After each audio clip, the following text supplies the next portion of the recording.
picked up a trombone at the age of 7. I definitely had a book at home, Monkey's Marching Band, where he played the trombone, so I'm sure there was an influence there. And I joined my local brass band. I did a lot of brass bands when I was growing up.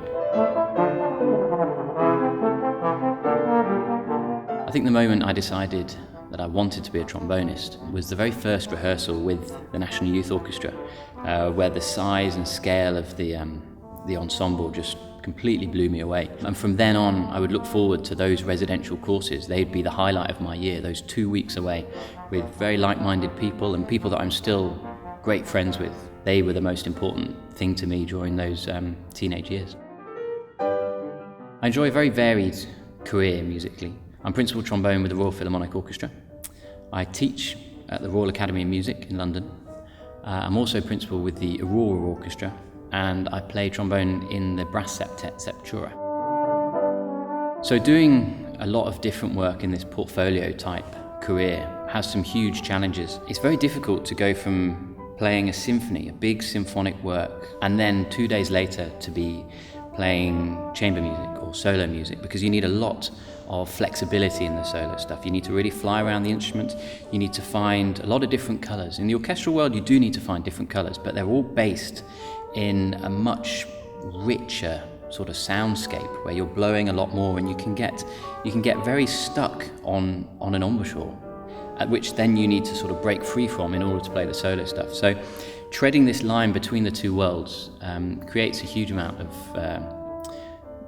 tricky situations, basically. And actually, my practice has developed a lot to reflect the need for doing this. And actually, a lot of the exercises and work that I've done in my teaching and on my own playing is to try and facilitate moving between and in and out of these very challenging, very different worlds.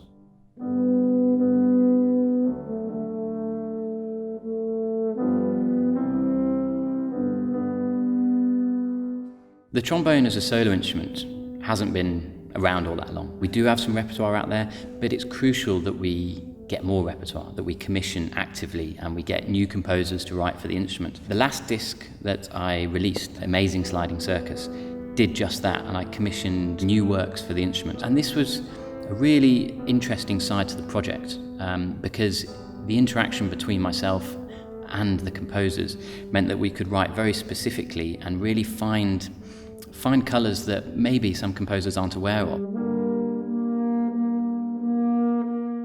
I think I'm very methodical, and I think a lot of that goes through onto my students as well, to try and get them to be as methodical as possible, because I think that's the only way that you can really get the best out of yourself and other people, is if you've really got a strong handle on trombone technique and musically, where you are, what you're listening to, having a very varied input from music as much as the output that you're doing.